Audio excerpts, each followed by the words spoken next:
রবিবার খুব ভোরে লড়াইয়ের জন্য পটুয়াখালীর কলাপাড়া উপজেলার নীলগঞ্জ ইউনিয়নের সলিমপুর গ্রামে হাজির করা হয় বিশাল দেহের দুটি বলি মহিষ। মহিষের মালিক মজিবর ফকির ও সোহেল মীরা মহিষ দুটি হাজির করেন। এই লড়াই দেখতে দূর দূরান্ত থেকে হাজির হয় হাজার হাজার উৎসুক জনতা। ওই এলাকার যুব সমাজ এই লড়াইয়ের আয়োজন করেন। সবকিছুই ছিল প্রস্তুত, তবে প্রাণী কল্যাণ আইনের ৬ ধারা অনুসারে কোনো প্রাণীকে লড়াই করার জন্য উত্ত্যক্ত বা প্রচারণা করার বিষয়ে সুস্পষ্ট নিষেধাজ্ঞা থাকায় অ্যানিমেল লাভার্স অফ পটুয়াখালীর কলাপাড়া শাখার সদস্যরা উপজেলা প্রাণী সম্পদ কর্মকর্তা ড মারুফ বিল্লাহ ও উপজেলা সহকারী কমিশনার ঘটনাস্থলে পৌঁছে লড়াই বন্ধ ঘোষণা করেন। তাই লড়াই দেখতে আসা মানুষ হতাশা নিয়েই ফিরে যান। কলাপাড়া উপজেলা সহকারী কমিশনার ইয়াসিন সাদিক বলেন, কোনো প্রাণীর লড়াই প্রাণীর প্রতি নিষ্ঠুরতা হিসেবে গণ্য হয়, তাই লড়াইটি বন্ধ করে দেওয়া হয়েছে।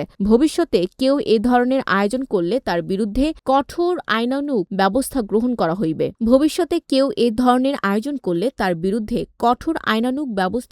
করা হবে।